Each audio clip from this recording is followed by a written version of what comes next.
middle. But before we do that, how about a little simultaneous sip? Anybody? Anybody up for the simultaneous sip? Yes, of course you are. And all you need is a cup or a mug or a glass, a tankard, chalice, a stein, a canteen, jug, or flask, a vessel of any kind. Fill it with your favorite liquid. I like coffee. And join me now for the unparalleled pleasure. It's called the dopamine hit of the day. Everybody's saying it. And it's all about the simultaneous sip, and it's going to happen right now.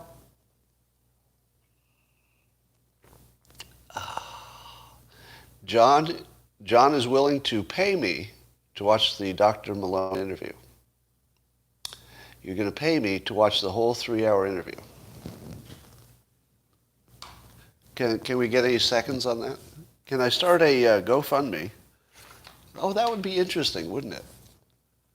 My God, I think we've invented something here. I think you invented something. I'm just repeating what you invented. How much would you like a GoFundMe to force public people to consume the opposite opinion? And then talk about it. Actually put a show on. Huh. That's not a bad idea at all, is it? In fact, do you ever have an idea that's so good it makes you get goosebumps? I just got goosebumps. That is such a good idea. Isn't there a whole bunch of problem going on that you're sure somebody didn't see the other side? Because the reason you're begging me, not begging, I'm sorry, that's a jerk word. The reason you're asking me, and even willing to pay money in some cases, to watch that 3-hour interview is that you think that combining those two things would cause something good for the world, right? Or at least good for your entertainment, which is good for the world too. That's really good, because I actually do think that if you induced me to, say, read a book, I would read it. I would actually go for that. Now, each person's going to have a different level of inducement. Maybe I'd need that money to go to charity or something. Something to make it more fitting for people in my situation. But I would be absolutely influenced by that. If you're wondering if I personally would change my behavior if somebody did a GoFundMe just to get me to consume some information they think I need that would then therefore be useful for the public, I would do that. I would totally do that. Great idea. I think we invented something today. I'm going to build on that idea a little bit as we go. But first, have you seen the videos of China publicly humiliating their citizens who violated COVID restrictions? I swear to God, it looks like a scene from Game of Thrones. With the Walk of Shame. For many of you have seen it. I won't go into the details.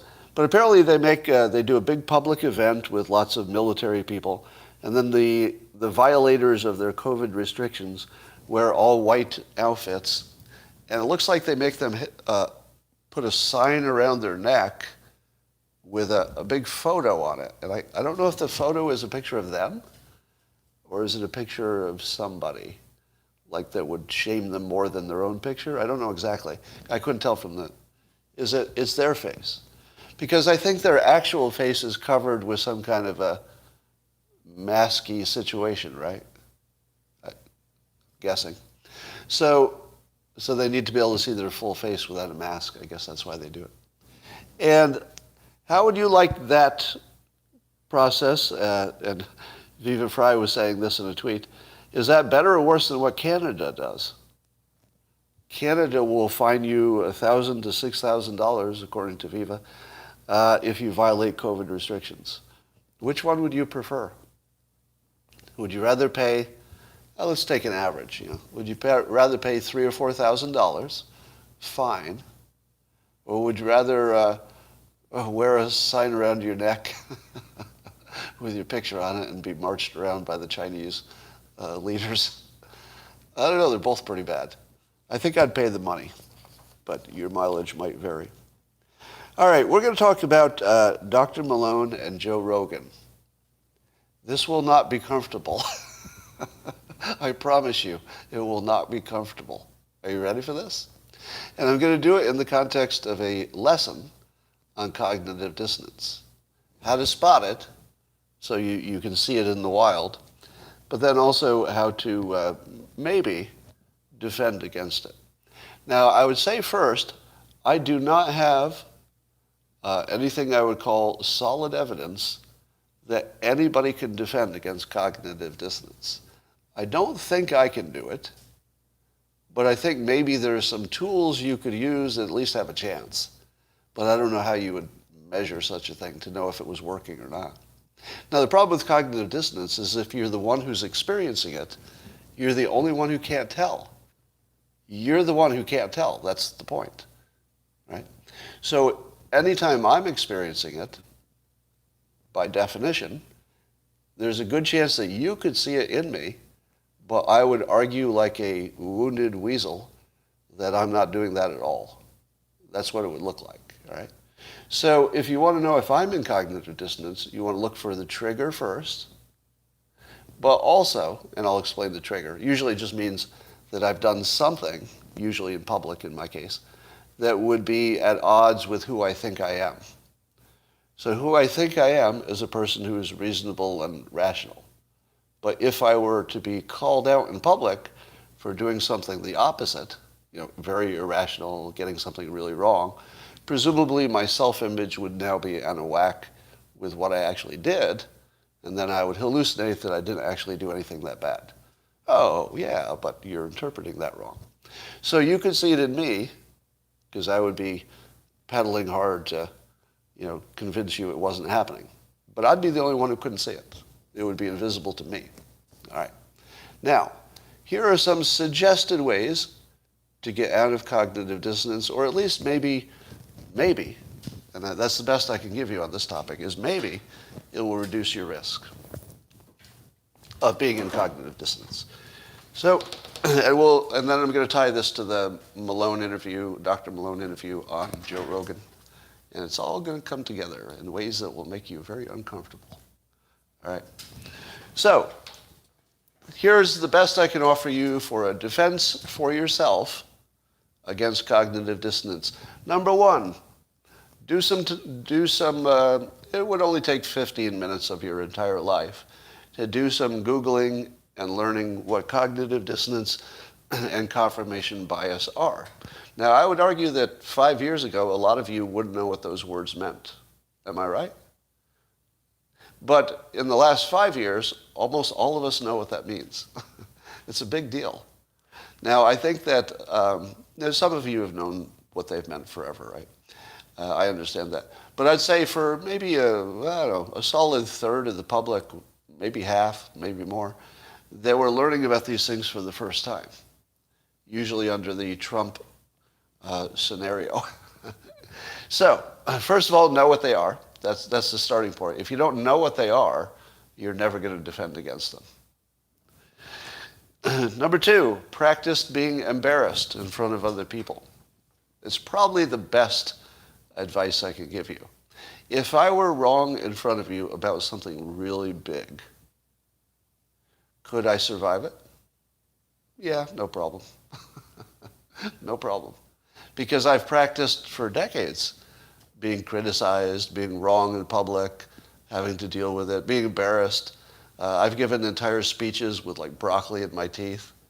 I mean, you name it. If it's embarrassing, oh, I've done it. There's an embarrassing story that I desperately want to tell in public, and someday I will. It's something that's more embarrassing than anything any of you, have ever been involved in. It was something that happened to me personally. Someday I'll tell you that story, and I have to tell you that I laughed all the way through it. It was the funniest day of my life. For most of you, it would have been the most embarrassing thing that has ever happened to you. Someday I'll tell you the story. But the only thing I'm offering is that practice in anything makes you better at it. So if you can practice being embarrassed, in other words, put yourself in a situation where you're not good at something, do something you're not good at in front of other people, and do it a lot. Watch what happens. You just get used to it. Yeah, you really do get used to the fact that other people's opinions are really just a chemical reaction in the skull of a stranger. When somebody has a chemical reaction in their skull, Why should that bother me? Because that's all it is. My sense of embarrassment and shame is a reaction to some chemical reaction in somebody's skull, and I don't even know them half the time. So don't let embarrassment bother you. That'll give you a defense against cognitive dissonance. Create a track record of admitting mistakes. You don't want to be the person that they say, you never say you're wrong. I am one of those people, unfortunately, that one of the most common criticisms I get is people say, you won't admit you're wrong. Well, that's true when I'm right. I don't admit I'm wrong when I'm right. Maybe I don't admit it when I'm wrong. I wouldn't know. Let's get rid of Ron for being an asshole. Goodbye, Ron. Now, since I have created a track record, in fact, wrote a whole book about all my mistakes, if I were to add another mistake in public, it would be a small percentage of all the mistakes I've admitted to in public.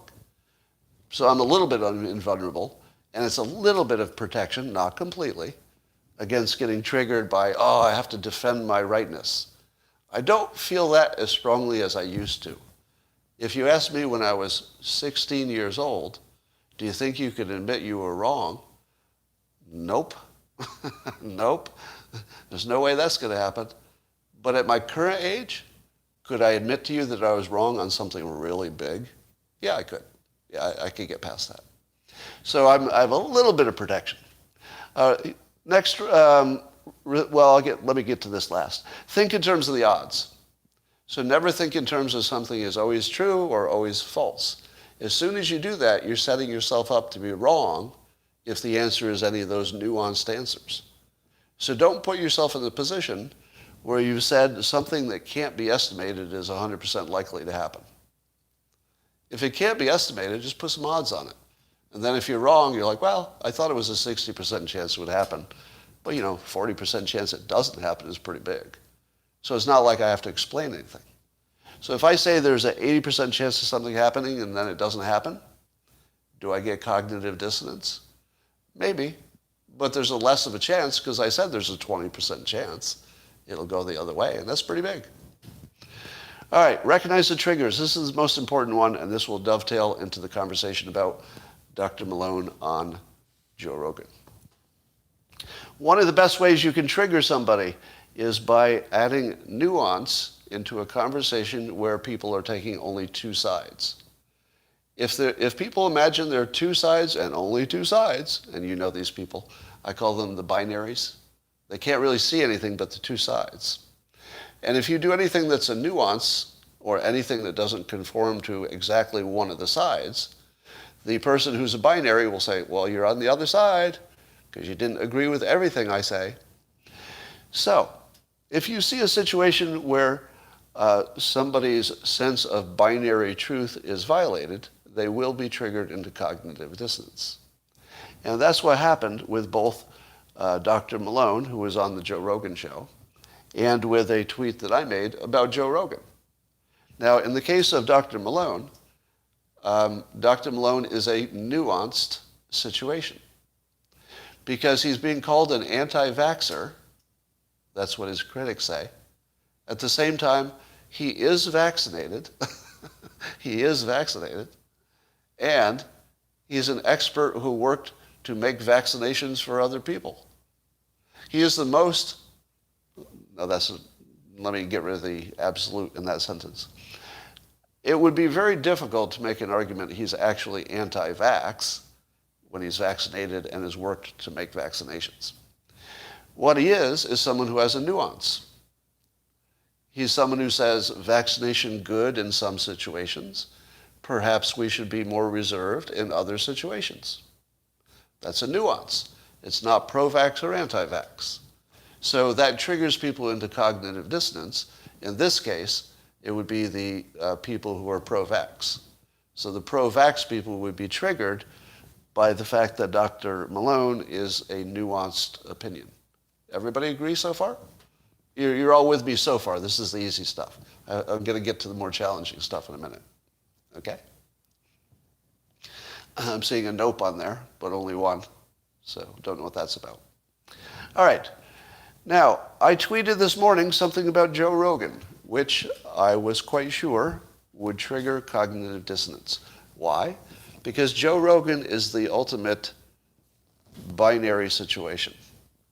And you're going to recognize this as soon as I say it. You either think Joe Rogan is a national treasure, and I do, by the way. I think he's a national treasure. Or you think he's a right-wing, purveyor of misinformation. Seems to me that there are those two impressions of him. But I tweeted a nuance in which you can love Joe Rogan to the maximum amount and appreciate his talent stack, which is extraordinary. One of the best talent stacks, meaning an assembly of talents that work together well. Show me a better example.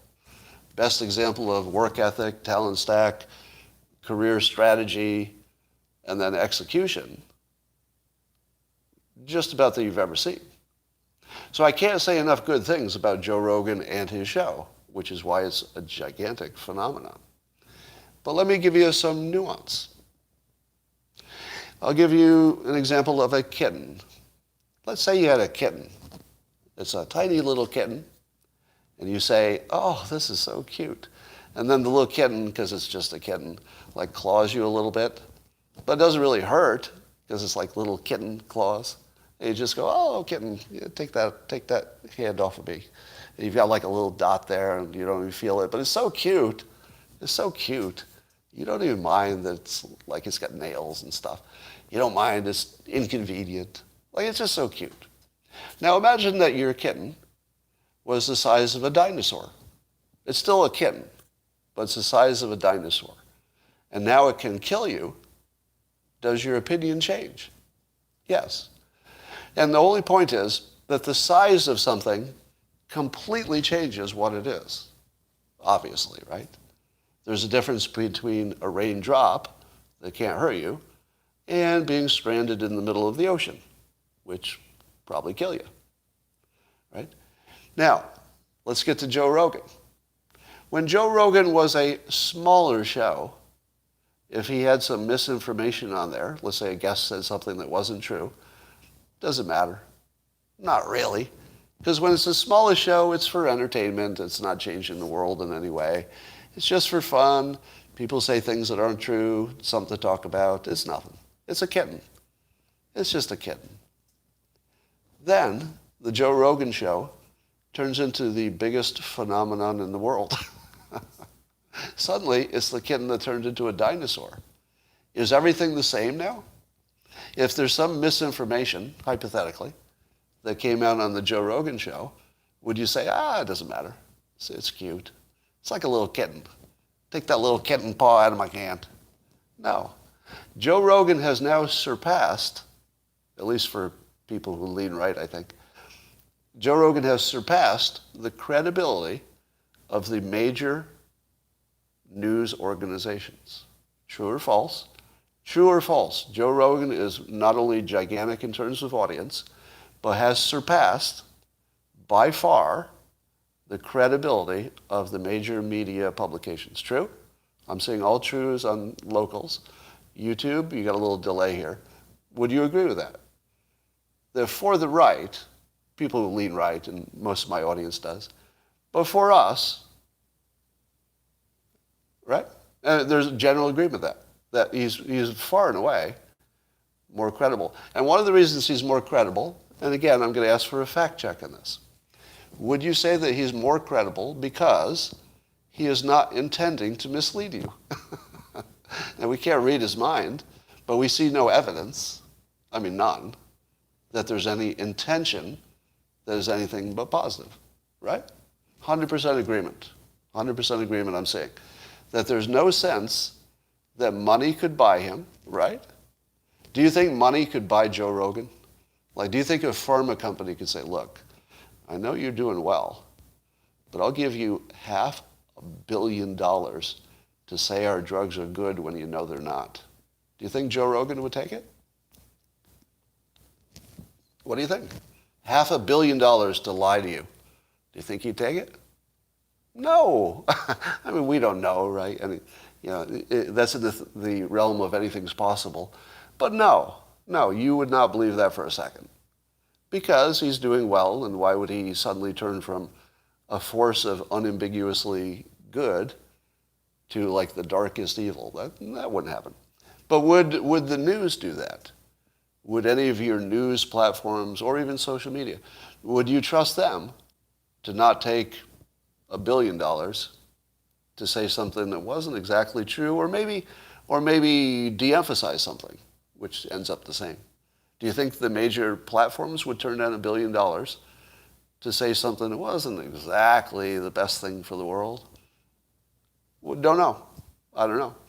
But I wouldn't say it's the same standard. Like, I would feel really confident that Joe Rogan would not take a giant bribe to lie. I would not be confident, even a little bit, that a corporation wouldn't take money to shade the truth. So, we have this situation where Joe Rogan is, at least to a large segment of the world, the most credible person in the game, or among the top. Now, so far, are you with me, everybody? So far? All right, because this is the setup for the cognitive dissonance I'm about to present to you. If all of that's true, and you believe it, if I were to say something that violated everything that we both agreed is true, what would happen? You would be triggered into cognitive dissonance. So, this is the setup. And I'll see if I can do it right now, because I'm going to read to you a bunch of tells for cognitive dissonance in a little bit. But you're going to see them go by on the screen too. All right? Here it comes. I'm going to drop the trigger on you. Some of you saw this already on Twitter. We all agree, or it seems like it, based on the comments, it seems like it, that Joe Rogan is probably the most useful source of information we actually have in the United States. Right? We all agree with that. Now here's the trigger. Joe Rogan's program is ripping the country apart. It's one of the most destructive things I've ever seen in my life. And now I'm going to back it up. It's one of the most destructive things I've ever seen, and it's completely accidental. It has nothing to do with Joe Rogan doing anything wrong. Okay. What happened was the show got big, but it stayed the same. And there's the potential now that if, and can you deal with me that this is hypothetical, all right? So what comes next is not a criticism, it's a hypothetical. What if Joe Rogan, with all of his credibility, oh, here's the first one. I can't tell if this is a joke or not, but Market Trader is coming in with the first tell. He says, cognitive dissonance again, Scott has jumped the shark. Oh, actually, that's a different comment. But you'll see the cognitive dissonance in a moment. So here's my argument for why Joe Rogan is ripping the country apart. Now remember, I'm now between the binaries. There's a binary that he's a force for good, and it's just great. And then there's a binary that says he's spreading misinformation. I just went right in the middle. I said he's one of the best things we have in the country, complete respect. But he's also ripping the country apart, accidentally. And here's the problem. When you get somebody with that level of credibility, and they put one expert on, what if the expert says something that's wrong? What's the outcome of that? Well, if you put an expert on a low credibility show and they said something wrong, maybe no big deal. But what happens if you put somebody into a 3-hour interview, and hypothetically, we're not yet talking about any individual person, but hypothetically, what if that person said something that was harmful to your health? How big a problem is that? Or what if he said something, the expert, that would divide the country?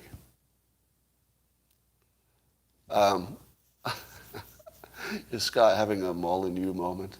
I don't even know what that means. So here's why Joe Rogan is destroying the country while at the same time being one of the best things we have in the country. And it goes like this. When you put one rogue expert, rogue meaning doesn't agree with the mainstream of anything, or on some topic anyway, if you put one rogue on, you are only misleading the public. That's the only thing that can come out of that. Because you need the other side. Well, let me soften that. If the expert said only things that were true and good, that would be the best thing in the world. Can we agree on that? If you were to put an expert on who only said things that were true and good and useful, and you put it on the gigantic platform of Joe Rogan, boosted by the credibility that his platform has, that would be the best thing in the world, right? But what if, and again, this is hypothetical, we're not yet talking about an individual, what if he put on somebody who said something really dangerous? What's the check and balance against that? Well, one check is you could go do your own research, right, to see if that expert was right. Does that work? No, I always rail against that. We think we can do our own, we think we can do our own research, but we end up just going down a trail of confirmation bias. You know, if you do the research, you'll find out that you were right all along.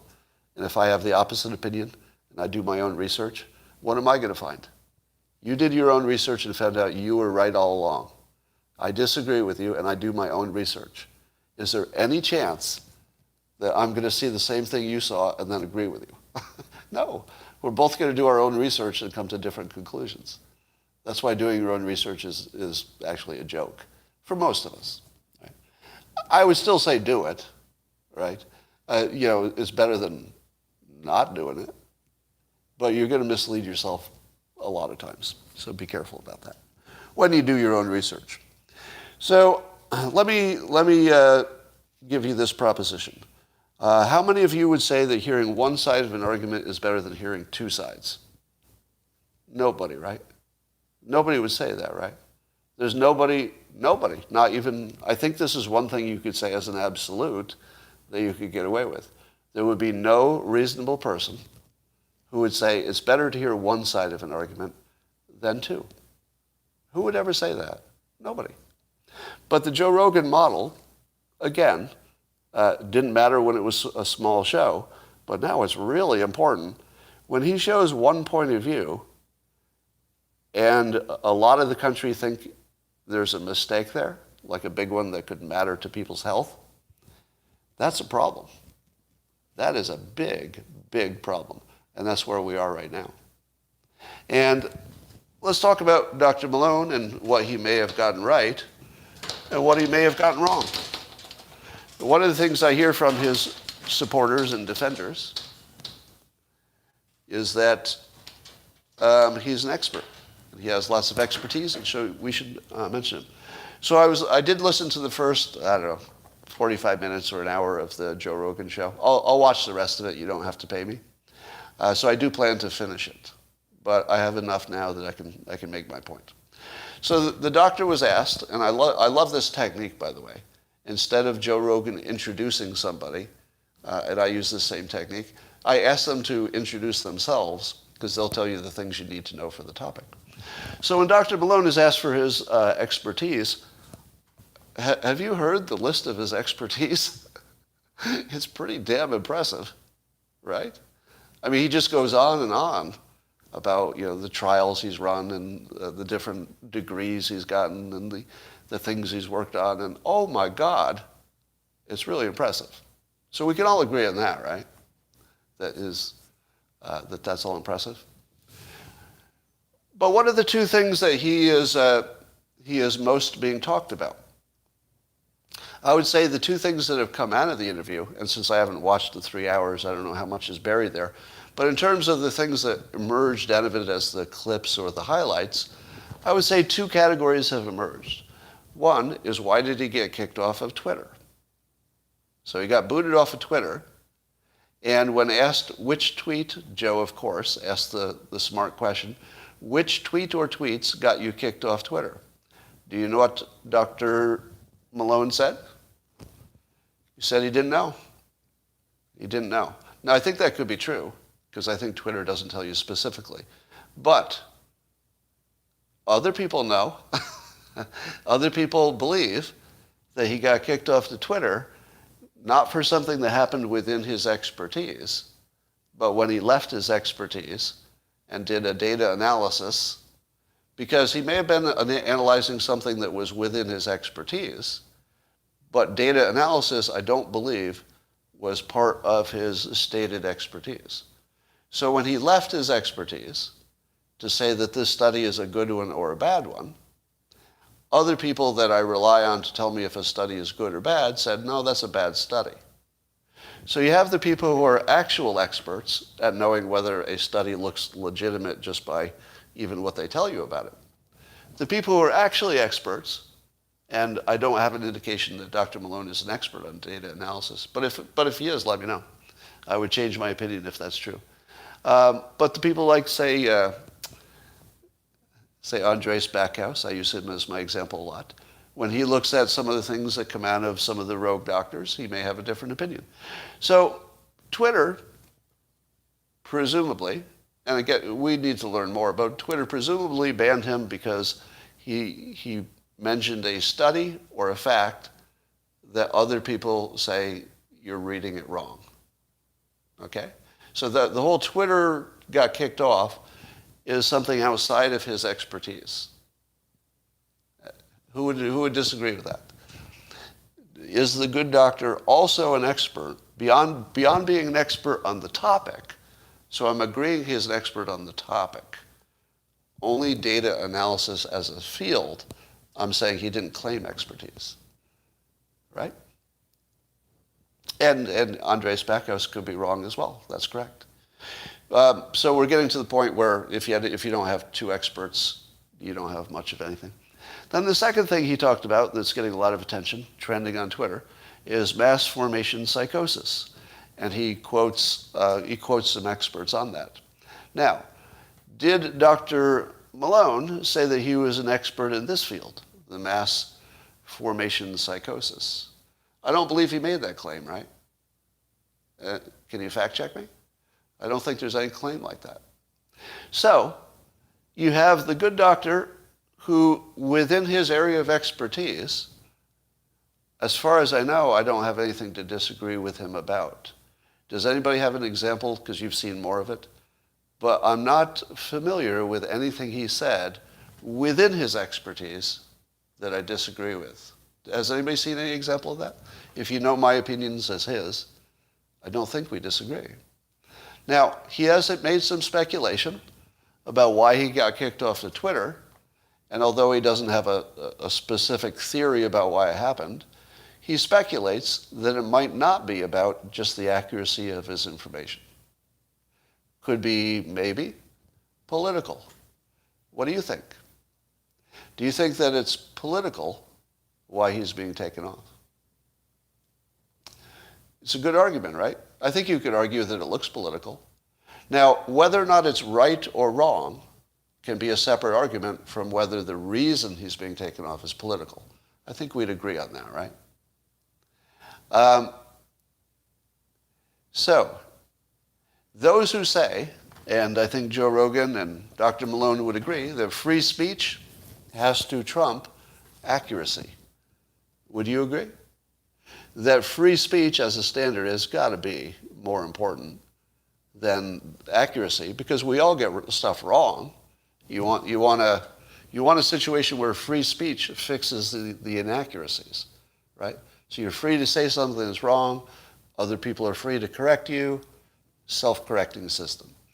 So can we all agree that free speech as a standard needs to be higher and more important than accuracy? I think I could get 100% agreement on that. Now, how many of you would agree that there are limits to free speech? Now, I use the example on Twitter of yelling fire in a theater, and I guess there's some history of that makes that a bad example.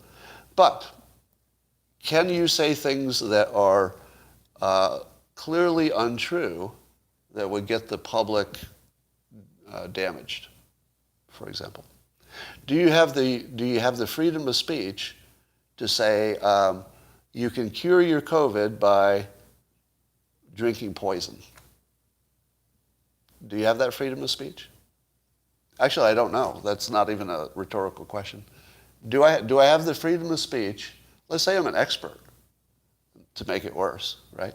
Let's say I'm an expert and I say, you should all just go drink poison because that'll cure your COVID, but you'll still be alive, of course, which is not true.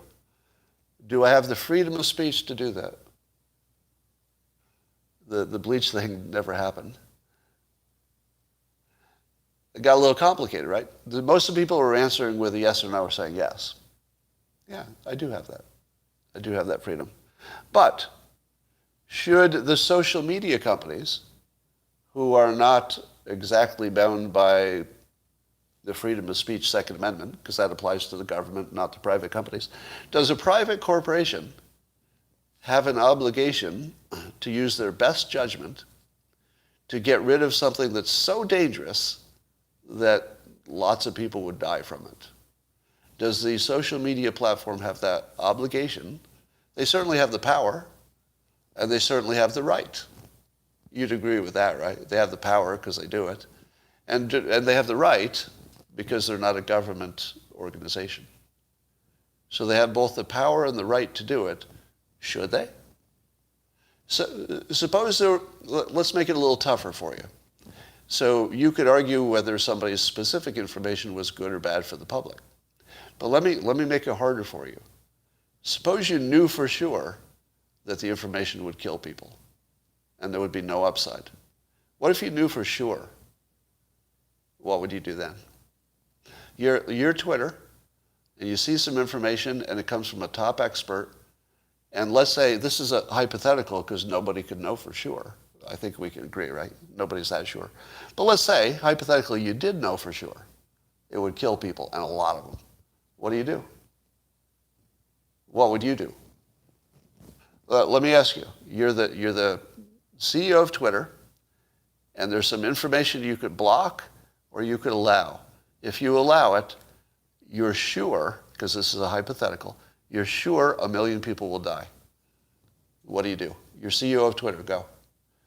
Kill the million or save the million? You don't get to not answer this question.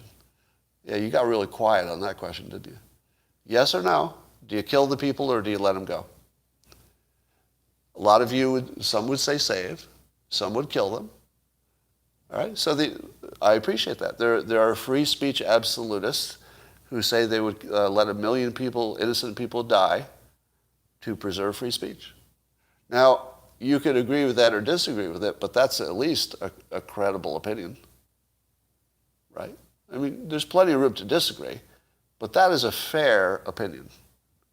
Because I always appreciate anybody who can say, here's my costs, here's the benefits, and I chose one side. So the people who say, yeah, I'd let 1 million people die to preserve free speech. I respect that opinion. I disagree. But I respect the opinion because you showed your work. Good for you. And you stood behind it. Good for you. I don't believe you, by the way. I don't think a single one of you would make that choice if you were actually CEO. But for our purposes today, it's a perfectly reasonable thing to say. I just disagree. I think if any of us were in that position, you'd save the 1 million people. I think you say you wouldn't, and I totally respect why you say that. Totally respect that. But I don't believe it. No way to know, but I don't believe it. So, here's the situation. I believe that Dr. Malone has presented information which is obviously misleading and dangerous. That's what Twitter would say when it kicked him off. Now, you could argue that, but do you argue that Twitter has the right and the responsibility, and that aren't you glad you didn't have to make the decision? Now, a lot of people are saying to me, Scott, are you defending Google and Twitter? No, that's cognitive dissonance. I'm just walking you through it. You make your own decision what's good or bad. I'm not even sure I have an opinion what's good or bad. But you got to at least look at it right. All right, so there have been claims made that there are specific tweets from Dr. Malone that are dangerously misleading. And that's why Twitter banned him. When Joe Rogan asked him what those were, he said he wasn't sure. Do you believe him? Do you believe that Dr. Malone doesn't know which of his tweets got him banned from Twitter? Do you believe he doesn't know? I'm seeing mostly yeses on locals. How about you, YouTube? Do you believe he doesn't? Yeah, he literally doesn't know which ones were the problems? Because remember, he got lots of replies, so he knows which ones had the factual problem, right? So I'm going to call bullshit on that. I would say that when Dr. Malone says he doesn't know which ones did it, that might be technically true, meaning he doesn't have a confirmation, but he knows. I would know. You would know.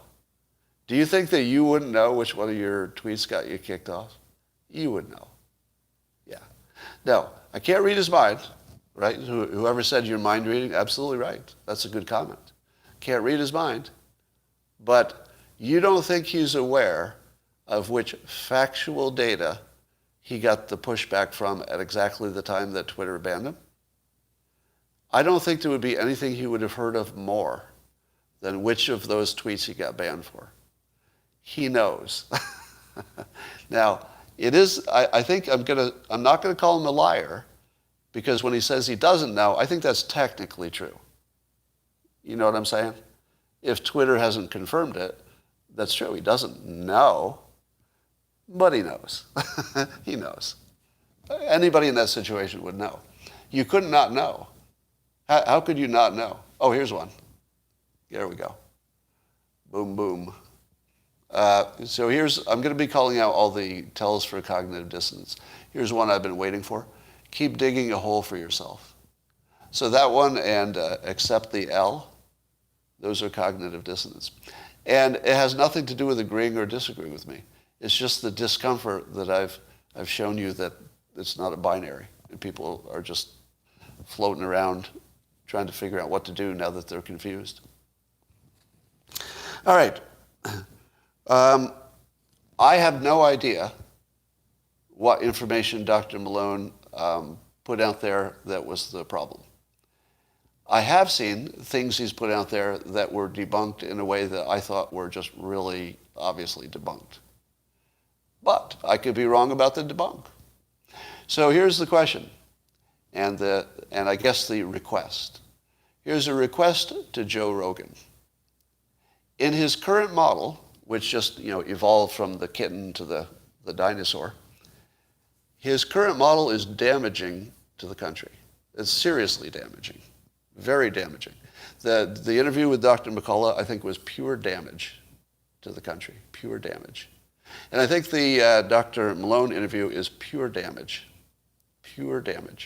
because it lacks the counterpoint. Now, have I told you that it's always darkest before the dawn, and we can't tell the difference between good news and bad news? Joe Rogan is this close. All he has to do is add a second person. Ideally, a third and fourth person who are silent members to just fact check things, and maybe give a note to the person as they're going. So maybe a couple of silent fact checkers. But Joe Rogan is one invitation, meaning the person on the other side of the argument, one invitation away from ruling the whole fucking world. Joe, if you're listening to this, or anybody describes it to you, you're so close. Take it. There's this big golden ring that's dangling right in front of you. And maybe you have so many golden rings already that you can't see this one. But the public is begging you, Joe. We're begging you. Please, please, bring on the other side. Because nobody's listening to anybody else. We don't trust anybody. We don't trust the news on the left. We don't trust the news on the right sometimes if it doesn't agree with us. We don't trust social media. But we do trust Joe Rogan. Am I wrong? So close. Just invite the other side. Oh my God. I don't know how to I don't think I can overstate this. Rogan is so close to the model that saves the whole fucking world, and it's killing me that it doesn't go there. So close. So he's not only, in my opinion, a national treasure. But he is right on the edge of running the whole country, indirectly. Because if you imagined what public opinion would do if you saw both sides on his show at the size of his platform, and you knew that Joe himself is not trying to screw you. When was the last time you saw a moderator for a debate that you didn't worry was trying to fix the debate by the questions they asked, right? You always think that, but you wouldn't think that with him because we have enough track record, he's actually just trying to figure out what the hell's going on.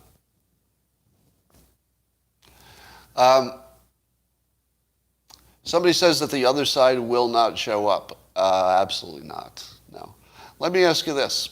Dr. Malone is called by some, I think he calls himself that, an inventor of the mRNA technology. An inventor of the mRNA technology. Now, he acknowledges, and his critics have pointed out, that there are a lot of people who had, let's say, discoveries or contributions to the platform. And he apparently is one of the important ones. Have you heard from the other ones? I'll just let that sit there for a while. So you've heard a lot from Dr. Malone. He's trending. He's all over the news. He's on Joe Rogan's. We've heard a lot from one of the mRNA inventors. What do the other ones say? Do they agree with him? Are you worried that you haven't heard it? Is there even one other person who agrees with him who is also as qualified and as that close to the mRNA technology? Did you once ask yourself, where have I heard the other experts who work directly with him and have either the same opinion or a different one? Yeah, it's a good question. And you should be embarrassed that if it's the first time you thought of it, that you heard it here. That should embarrass you. You should say to yourself, there's one group of people that we should be hearing from. All of the other people with this same expertise. None. I've heard of none, have you? I've heard of exactly 0 people. Now, some of you suspect, and I'm not going to discount this, some of you suspect that the other side won't go on because they'd be embarrassed of their point of view or they can't defend it. Maybe. But wouldn't you like to hear Joe Rogan say, I put out 15 invitations to this group of people and they refused to come on and talk about it? First of all, whoever refused an appearance on Joe Rogan's show? Do you think anybody ever has? I mean, sure, I'm sure somebody has for some reason. But, well, I've been on his show, so I didn't refuse it. Dr. Malone has FU money. He does have some money. So here's my bottom line. If you think that Dr. Malone is a big old expert and everything he says should be taken seriously, I agree with you, as long as he's in his area of expertise.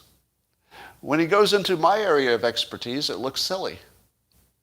Because I would say that his views on mass formation psychosis are actually simplistic. Simplistic to the point of being misleading. Here's my take on it. We did not enter a mass formation psychosis because of the pandemic. We're always in one. And somebody said, Scott, if we're always in one of these mass formation psychosis, where was the last one? Ha ha ha.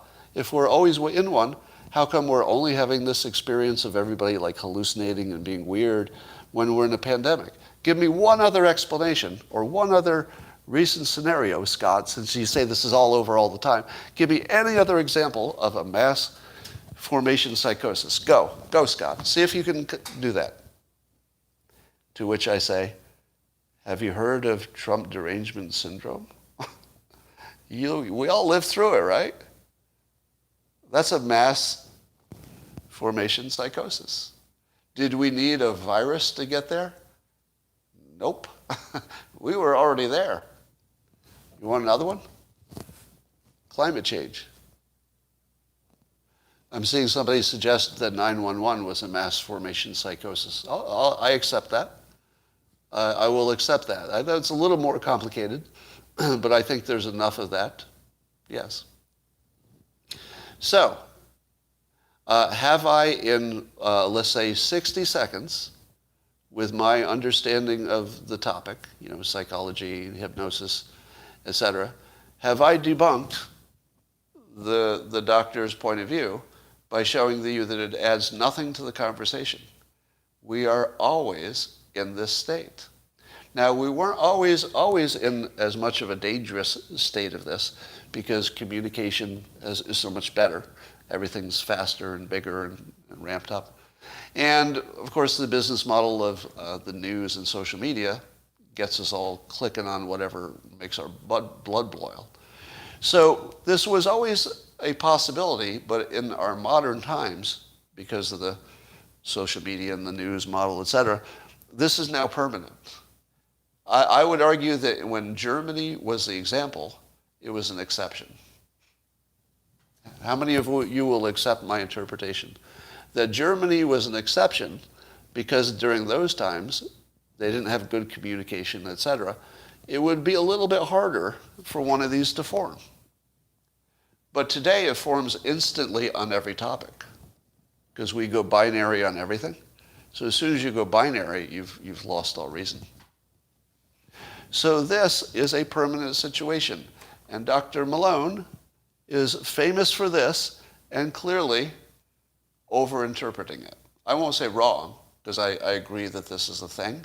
It just isn't relevant to the current topic, because it's just always here.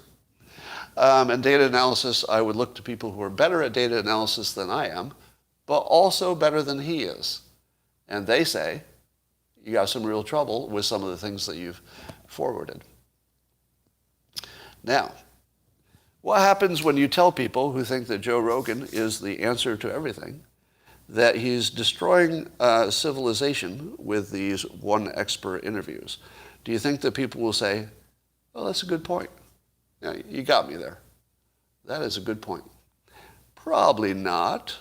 So let me read some of the comments, and I'll use these. I'm watching my follower count on Twitter. It's dropping by hundreds every minute. I think we're down like 1,500 since I woke up this morning. So this is what happens when you talk like I do. If you don't stay on one of the binaries, the people who live on a binary are like, I'm out of here. You are not my binary with me. All right. So let me tell you the tweet, and then I'll tell you some cognitive dissonance here. All right. I said this. I said, stop watching long interviews that involve one non-expert talking to one expert. That's a guarantee you will be misinformed. And then just to ramp up the cognitive dissonance, I said, ask yourself if Twitter or Google would ban content in which opposing sides are argued by the experts. Do you think they would? If Joe Rogan had, or let's say, if Dr. Malone's tweet had been a tweet about two experts who disagreed, and one of them was Dr. Malone, and one of them was the other expert, do you think Twitter would have banned that? Do you think Google would have banned that? You're saying yes, but you're lying, because you know they wouldn't. Come on, you know they wouldn't. No. You need to give me an example of that. If you can show me an example of two experts who both get their point of view out, and you show me that got banned, then I'll believe you. I'm gonna stake a claim here. My claim is if both sides are shown fairly, that it would not be banned, because that would just be useful, right? All right, so anytime one person gets banned, that's not my argument. My argument is anytime that both arguments are shown, you won't get banned. So if you're worried about freedom of speech, are you as worried knowing that if both sides are shown, they would keep it? I know some of you doubt that, but don't doubt that. Because I can't believe that they could defend that in any way. You could certainly defend that somebody had misinformation. Am I right? Twitter could be right or wrong about it, but they can defend the notion that misinformation, if it looks damaging, should be removed. Right? You could argue against it for free speech, but they could defend it. They would have an argument whether you liked it or not. So, all right, having said this provocative thing, that you should stop watching long interviews, anybody who thought they learned something valuable from the Joe Rogan interview would, if they are a binary, say, no, no, no, Scott. So let me show you some of the comments I got to that. Here's one. Benjamin says, this assumes that Twitter and Google are playing in good faith and not simply banning content they don't like. Nope. Nope. I'm not making any assumptions. So this is a hallucination of an assumption. If somebody hallucinates your point of view, it's probably cognitive dissonance. Scott saying we're always in does not discredit. Yes, okay, here's another example of cognitive dissonance. So Marv says in all caps, Scott saying we're always in one of these mass formation psychosis does absolutely nothing to discredit what Malone is saying. It discredited this. What do you mean it doesn't discredit it? I just discredited it. Were you watching? What do you mean it doesn't discredit it? I just told you it's nonsense, and I told you why, and you agreed with me. Stop yelling caps at me and agreeing. So the other thing that happens is people will get really mad at me while agreeing. So here's somebody who says, Bowtied Reptilian says, so, stop watching your live periscopes? What did I tell you about the tell for cognitive dissonance? Did I say anything that would suggest somebody should watch my live podcast? Am I an example of a host talking to one expert for 3 hours? No. This is cognitive dissonance. All right? Here's another one. Somebody says, isn't this what happens every time Fauci says anything publicly? In other words, the argument is, why would I complain about Joe Rogan talking to one expert when isn't that exactly the same thing that Fauci says when nobody's challenging him? He's just talking in public. What do you think of that criticism? Is that criticism valid? Good point, I see somebody saying. Who else thinks this is a valid criticism? Okay, I'm tricking you here. You're falling into the trap. I'm seeing people say yes. It's a valid criticism. No, it's not. This is agreeing with me. I said, don't listen to one expert without the counterpoint. The criticism is, well, isn't that what happens every time Fauci says anything publicly? Yes, this agrees with me. But people are agreeing with me as if they're disagreeing with me. And there's a whole bunch of examples of this. For $99, Sean asked this question. I've asked the same question. Maybe the others stand to gain financially, so crickets. Sanjay Gupta interviews are a disaster. Yes, I think we're all aware that people may have financial interests in the case of the pharma stuff. All right, let's see some other cognitive dissonance. And there's just weird things I don't even understand. Okay. Let's see. Somebody just says it's a lousy strategy and my reading comprehension is just fine. So there's a bunch of people who just insult me personally with no comment about whether the idea is good or bad. Scott comes down against Bill Gates interviews, finally.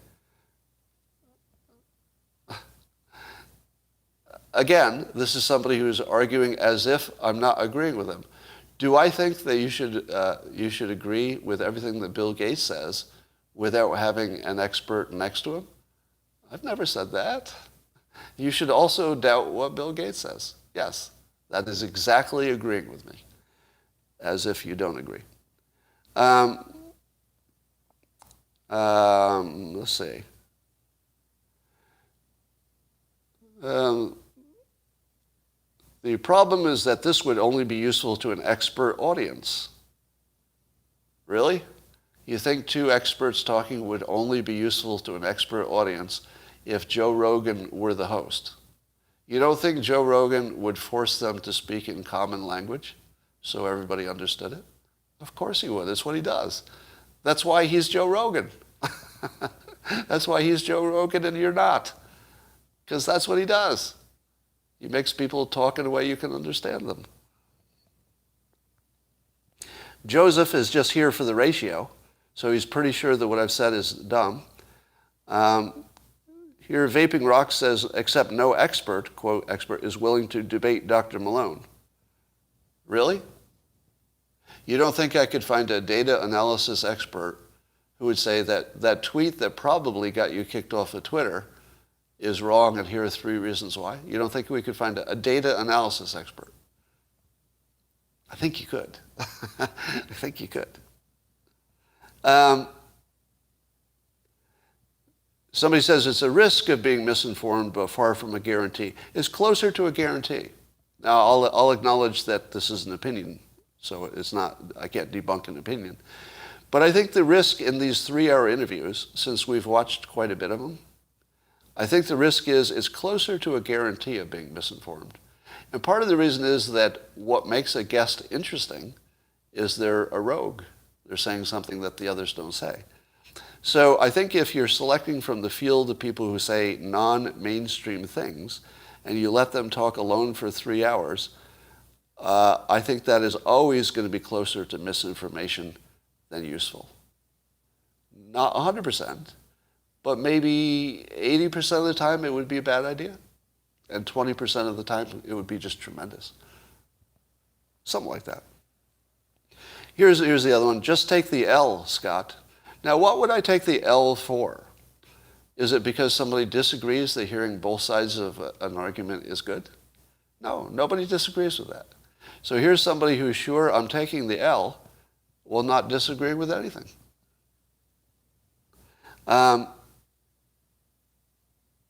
Let's see. Some more. All these comments are just weird comments all over the board. Where can one find such content? Well, that's the problem. It doesn't exist.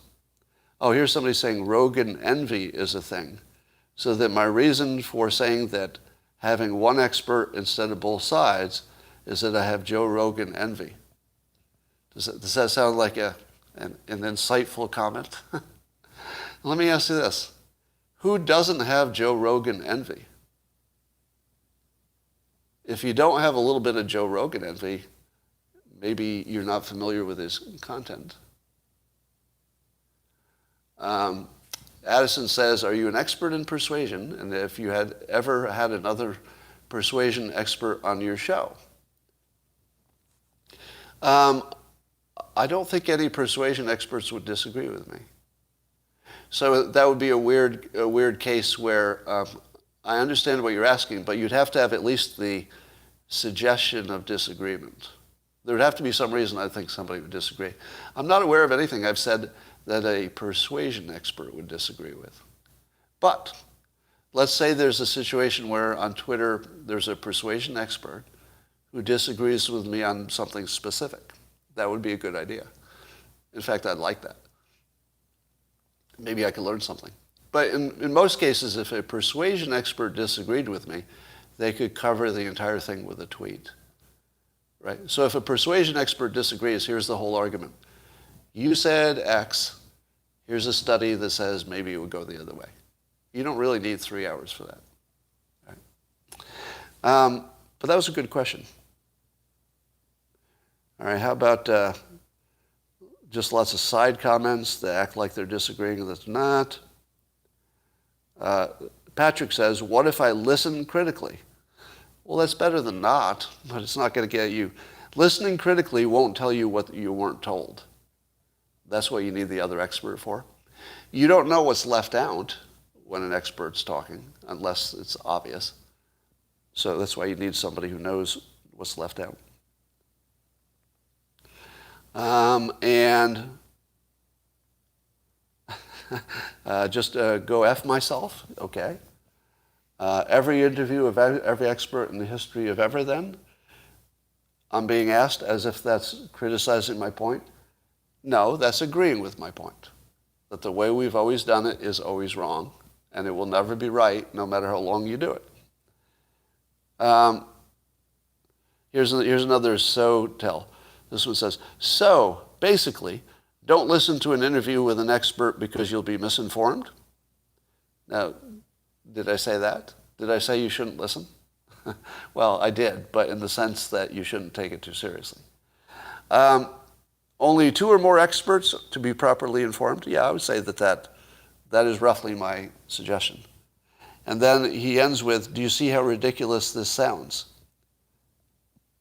No.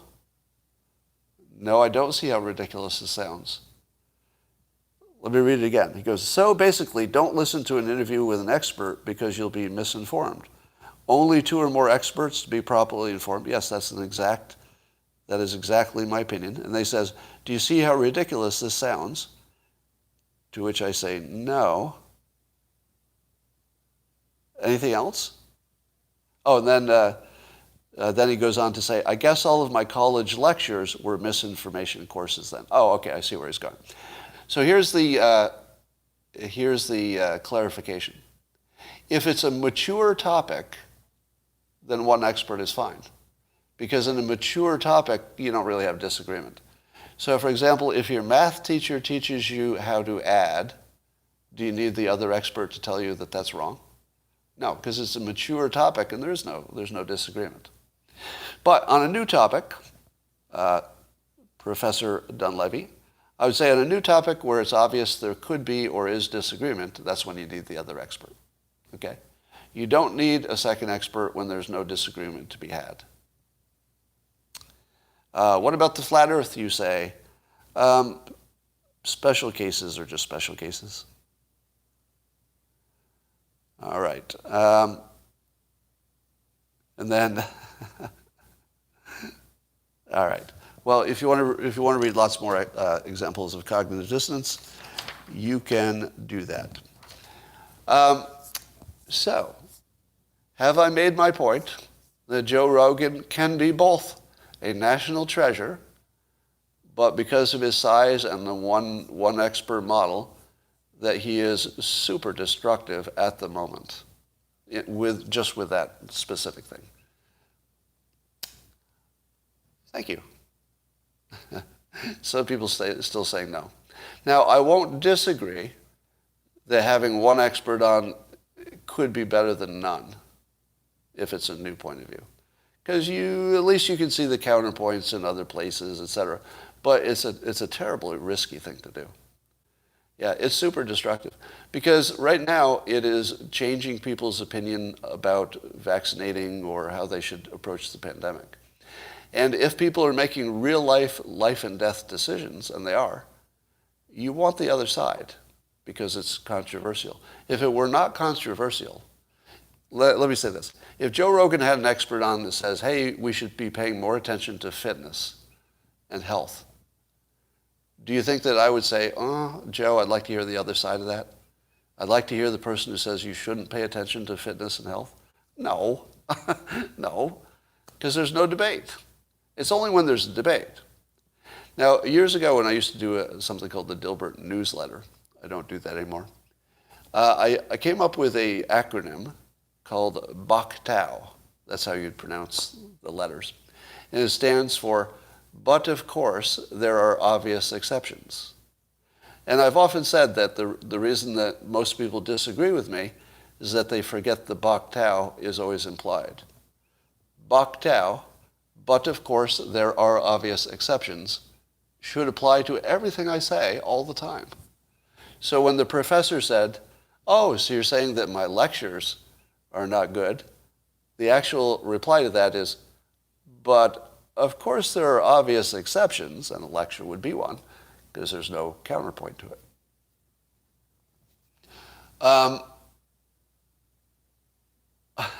Scott, is it okay to listen to me for entertainment and not any knowledge? Yes, it is. Now, For those of you who have been saying that I should just take the L, can you explain that in a way that doesn't sound exactly like cognitive dissonance? Can you explain to me what exactly the L is that I would be taking? What exactly am I losing specifically? Like what have I said?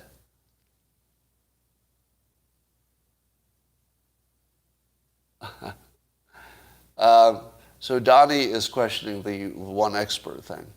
Am I passing myself off as an expert? Except on the one topic that we talked about. That's cognitive dissonance, my friend. Kenny says, you just got the vaccine and you regret it, just admit it. I don't regret it, and that's the mind-reading tell for cognitive dissonance. Anybody else?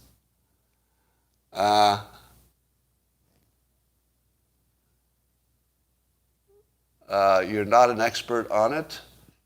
Yes, I am. I'm an expert on persuasion, and this would be a subset, a pretty easy to understand subset. In fact, mass formation psychosis would be like information 101 for somebody who studied persuasion. This would be, let's say if you were a physics person, this would be like, you know, the most basic equation or something. Is something that anybody would know is applicable or not. You should go debate Sam Harris on Trust the Experts. I'll bet we wouldn't disagree. I don't think Sam Harris would disagree with one thing I've said today. I mean, I don't know. But let me ask you, do you think Sam Harris would disagree with anything I said on today's show? I don't think so. Please interview with Joe Rogan again. I think you'd need a reason. You know, when I interviewed with Joe Rogan, it was because I was in the news for having a contrarian view on Trump, I think. And that's why Dr. Malone is on there and Dr. McCullough. So I don't really have a contrarian view that has much depth. I mean, I don't have 3 hours of contrarian view. My entire thing could be, let's hear the other side, and we'd be done.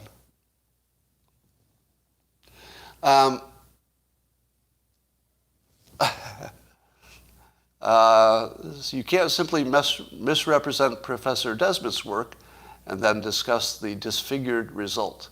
Well, here's a challenge for you. My claim is that mass formation psychosis is such a simple topic for someone who's familiar with persuasion that it's easy to understand. And that all of the components of it I've heard, and I say, oh yeah, that's obvious. When people are confused, for example, they look for new information. When people don't feel connected to other people, they're a little bit more confused. That's all just obvious stuff. Yeah, there's nothing about mass formation psychosis that is interesting. Somebody says, study it, don't hide. You know I have, right? I have read about it. And it doesn't take more than a minute for somebody who's familiar with the field to read it and say, oh, that's stuff I already knew. Do you get that? That is the most basic thing in the field, that people who are confused will accept certainty when it's offered in some confident form, and that there are things which cause people to be in an uncertain state, so they're far more likely to be accepting, you know, a strong voice. Is there any part about that I got wrong? Right? It's kind of simple. It's where religion sprouts from. Correct. All right. That's all I got for now, and I'll talk to you tomorrow. I'm expecting lots more tells of cognitive dissonance in my Twitter feed. Let's see how far my follower count has dropped since we started. It's kind of funny. The people who can't hang with nuance, I'd like to get rid of them. Yeah, no, we lost another 100, I think. I can't tell. I don't remember what it was. But we're dropping fast. All right. I'll talk to you tomorrow.